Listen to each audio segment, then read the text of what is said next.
This week, the EuroPro Tour swings into action here in Northumberland for the Sweetspot Classic, and we're here at one of the county's best kept secrets. Now, don't let this relaxing, picturesque scene fool you. The players will be under pressure to perform on one of the most challenging courses on tour this season.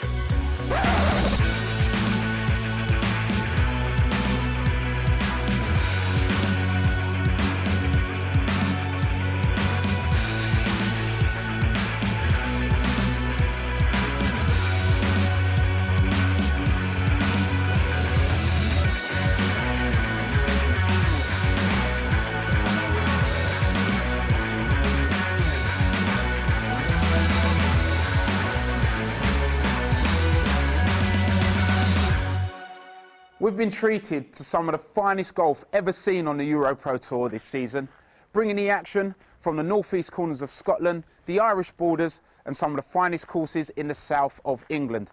This week, for the fourth consecutive year, we return to Longhirst Hall, a course which in the past has proved really difficult for our players.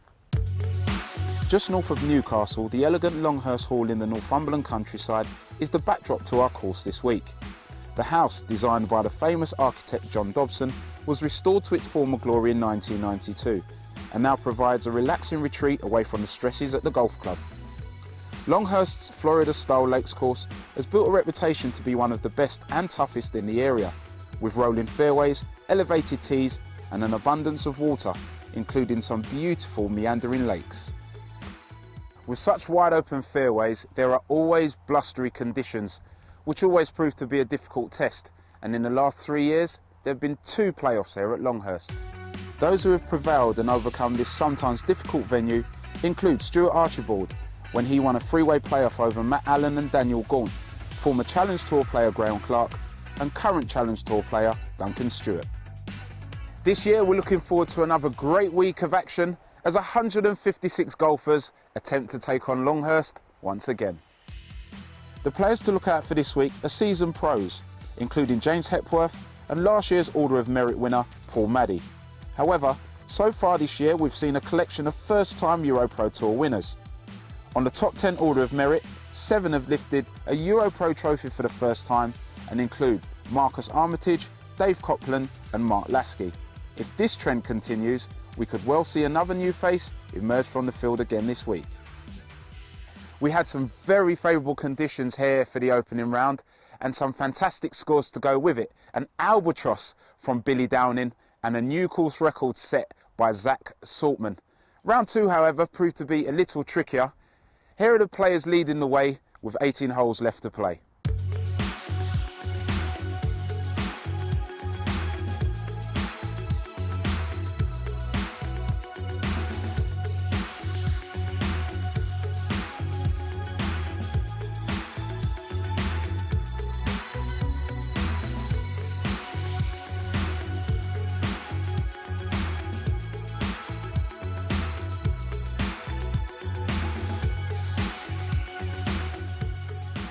Now we're up to date with all the scores. Time to hand you over to your commentary team of John Morgan and Richard Kaufman. Thanks, Booney. This is how things shape up then after 2 rounds of the Sweetspot Classic, with Dubliner Cole Moriarty leading the way. Paul McKechnie, winner on the EuroPro Tour just last month, his closest challenger, with just 6 shots separating the top 10. Windy, breezy conditions, lovely sunny weather though to greet the players here in the northeast of England. Former EuroPro Tour winner, former PGA Tour player Johnny Morgan alongside me. We start with James Moore, who showed a couple of weeks ago, didn't he, at Mar Hall with that 61. He can shoot some low numbers. Well, if he can shoot a 9 under today, he'll put the cat amongst the pigeons and probably might pick up a trophy. Yeah, starting 3 under par, which is 5 shots off the lead. 1 shot better off Daniel Wardrop, another the former EuroPro Tour winner. 68-68 for him. Yeah, very solid start, but that is not the start you want. Straight in the hay.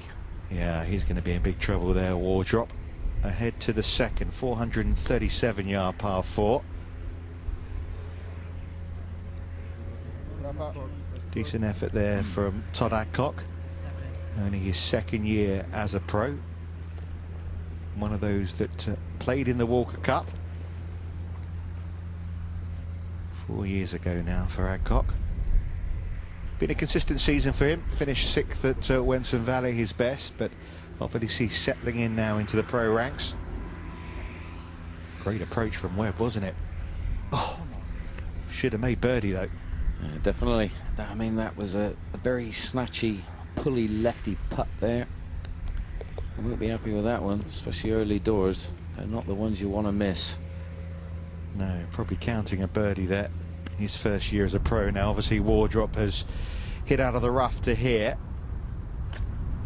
So this is third. Oh, and that is going left even harder. Not the start you want. You know, you're going into this final round hoping to claw in the leader, and suddenly you're trying to keep double bogey off the card. You're damn right there, Richard. I mean, this man knows how to go low. As we were saying, he's not frightened of taking on the sticks. He's left himself a pretty simple chip from there, really. Loser green to work with. Richard Profit on the tee. He's been in good form as well. Another who played very well in Moray. Finished second there, which was his last EuroPro Tour outing, and that's in perfect position at the second. And Gareth Wright, who performed so well at the Open, didn't he?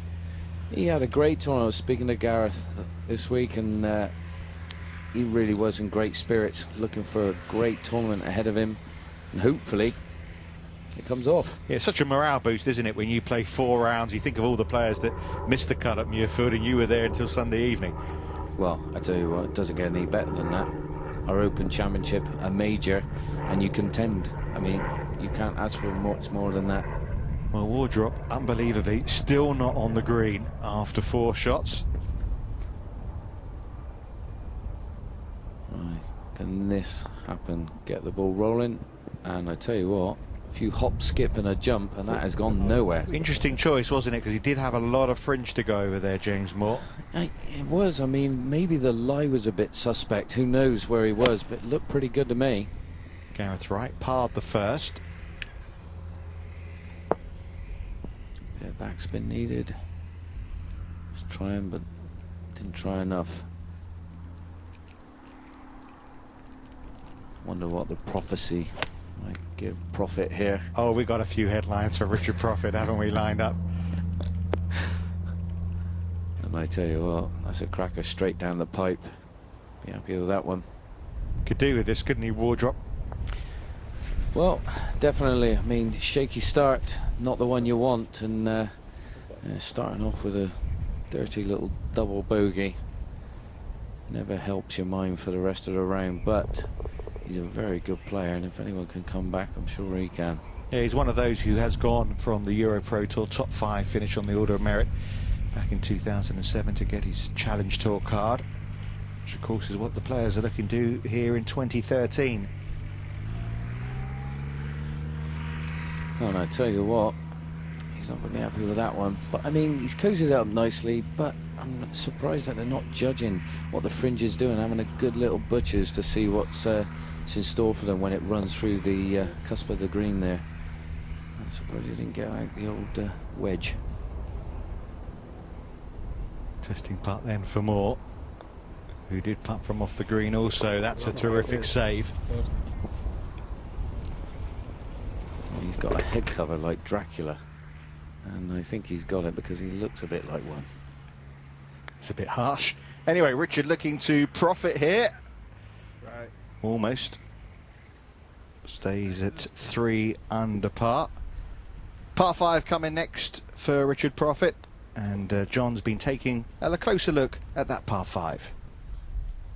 Here we are at the third, par 5, in the region of about 550 yards, this bad boy.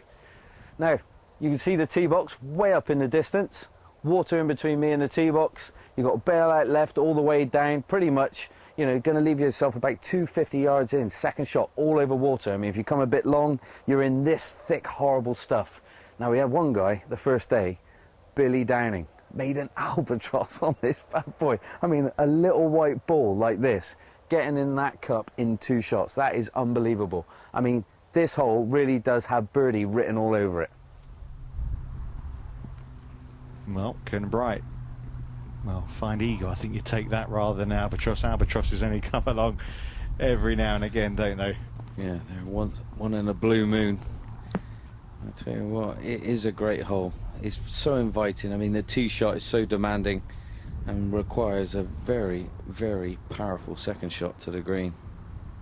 George Walker, 3 back, heading into the final round. He was a winner last year at Frilford Heath.